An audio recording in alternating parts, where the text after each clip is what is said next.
नमस्कार दोस्तों, मैं आपका मित्र सी हरजीत सिंह एचएस इन्वेस्टोलॉजी में आपका फिर से एक बार स्वागत है। देखिए, हम सबसे पहले आज एनालिसिस करेंगे सेक्टर वाइज और फिर उसके बाद हम निफ्टी और बैंक निफ्टी का एनालिसिस करेंगे और देखेंगे कि आने वाले समय में किस पर्टिकुलर सेक्टर में किस तरीके का कॉम्बिनेशन बन सकता है।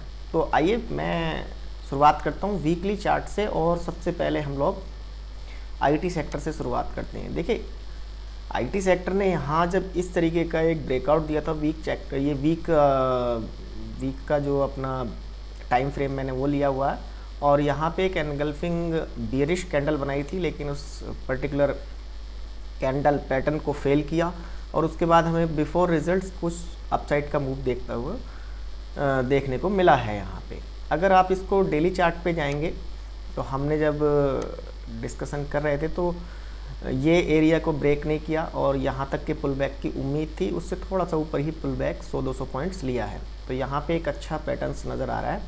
हो सकता है कि डब्ल्यू पैटर्न टाइप का एक फॉर्मेशन हमें यहाँ पे मिले। तो आईटी में कोई इशू नहीं है। पोजिशनल पॉइंट ऑफ व्यू से आप शॉर्ट टर्म के लिए हो सकता है कि रिजल्ट्स में कुछ वॉलेटिलिटी बनी रहे, तो उस हिसाब से आप बने रहें, इंटैक्ट बने रहें। जब तक आपने पोजिशनल स्टॉक लिए हुए हैं आईटी के अंदर, तब तक कि ये पर्टिकुलर लेवल नहीं ब्रेक डाउन होता है। देखिए, मेटल सेक्टर की बात करें तो मेटल सेक्टर एक रेंज के अंदर ट्रेड करता हुआ नज़र आ रहा है यहाँ पे, और आपको सिंपल इस पर्टिकुलर ये दो एरिया जो हैं इनके अंदर आपको ट्रेड करता हुआ फिर एक ब्रेकआउट आएगा, और जब ब्रेकआउट आएगा तो एक बड़ा मूव हम देखने को यहाँ पे मिलेगा। तो ये कुछ नहीं है, स्टेज 3 टाइप का स्ट्रक्चर है। तो इस पे स्टॉक्स में जो भी आप पोजीशन बना सकते हैं, और अगर आपने बनाई हुई है तो कोई इशू है नहीं अभी तक। अब यहाँ पे देखते हैं कि ये वीकली स्टॉक टाइम फ्रेम पे किस तरीके का ये स्ट्रक्चर है। स्टेज 3 बना रहा है, काफ़ी अच्छा मूव था, फिर उसके बाद ये एक स्ट्रक्चर बनना ही चाहिए था। तो ऑटो सेक्टर की बात करें तो देखिए, auto sector weekly chart frame पे एक डब्ल्यू पैटर्न टाइप का फॉर्मेशन कर रहा है, और इस रेंज को यहाँ से अप साइड अगर हमने देखने को मिला इस वीक में, जो कि एक्सपेक्टेड है, तो एक बड़ा ब्रेकआउट नज़र आ रहा है मुझे। और ये बहुत समय का पहला कंसोलिडेशन है जो एक इस रेजिस्टेंस का काम कर रहा है, वो एक यहाँ पे ब्रेकआउट देखने को मिल सकता है। डेली टाइम फ्रेम पे इसने ब्रेकआउट दिया था, कल थोड़ा सा यहाँ पे हमें नेगेटिविटी नज़र आई, लेकिन ये एक नॉर्मल पुल बैक टाइप का पैटर्न्स होता है, तो इसमें आप बने रहें।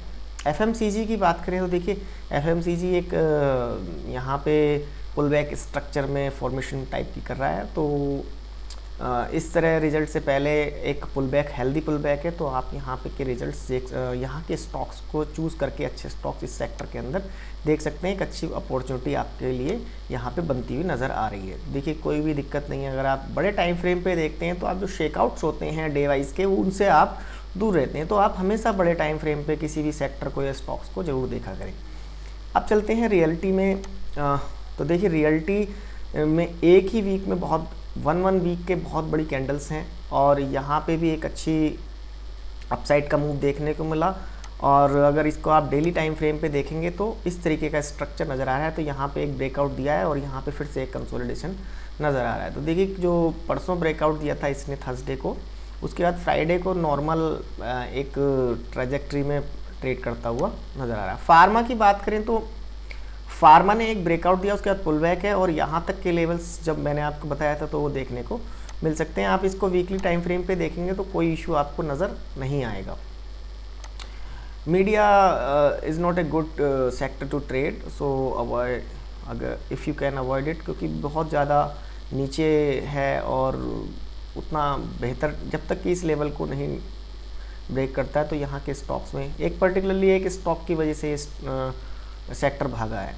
तो Nifty private bank same structure, इस पर डिस्कशन करेंगे। इंफ्रा देख लेते हैं। इंफ्रा बहुत अच्छे से ट्रेड कर रहा है यहाँ पे सेक्टर, और हाईली बुलिश सेक्टर है। तो आप देखिए किस तरीके से आपको मूव्स नज़र आ रहे हैं।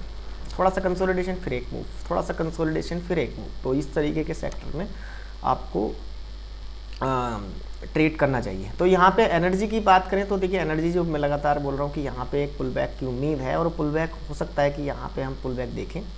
हालांकि रिलायंस ने इसको बहुत ज़्यादा अपसाइड दिखाया हुआ है। तो ये एक ट्रेंड लाइन मैंने बनाई थी, तो लॉन्ग ब्रेकआउट किया था, उसके बाद देखिए कितना अच्छा मूव इसने 2344 से 2671 तक का दिया है। तो ये एक हमारा टाइम क्लास के अंदर हम बात करते रहते हैं, तो इस तरीके के ब्रेकआउट दिया था उस समय। So normal trading zone, normal trading patterns, normal trading learning, और उसके बाद देखिए मूव कितना ज़बरदस्त तरीके से रिलायंस ने दिया है। तो अगर आप इन सब चीज़ को सीखना चाहते हैं तो you can join our classes. अब आते हैं बैंक निफ्टी, और इससे पहले मैं आपके साथ डिस्कस करूंगा पीएसयू सेक्टर। ये पीएसयू जो है अपना गवर्नमेंट सेक्टर की जो कंपनीज हैं उनका एक इंडेक्स है। इसके अंदर डेली चार्ट पे एक पुल बैक नज़र आ रहा है, और ये एक हेल्दी पुल बैक है। अगर आपको कोई भी अपॉर्चुनिटी मिलती है तो इस एरिया में आप पर्टिकुलरली ट्रेड कर सकते हो इस सेक्टर के अंदर। और यहाँ पे देखिए वीकली चार्ट पे आपको कोई भी नेगेटिविटी नज़र नहीं आ रही है। अब चलते हैं हम लोग कंज्यूमर सेक्टर पे। कंज्यूमर सेक्टर बहुत ही अच्छा है, यहाँ से के बाद ब्रेकआउट दिया, फिर से एक कंसोलिडेशन नज़र आ रहा है इस तरीके का, और फिर एक ब्रेकआउट आएगा। तो आपके लिए यहाँ पे भी अपॉर्चुनिटी बनती हुई नज़र आ रही है। देखिए एक डब्ल्यू पैटर्न टाइप का फॉर्मेशन हो सकता है। डब्ल्यू पैटर्न का मतलब है कि यहाँ पे इस तरीके से और फिर इस तरीके से। So keep an eye on this. Now comes to the banking sector, specially bank और फाइनेंशियल सर्विस जो है।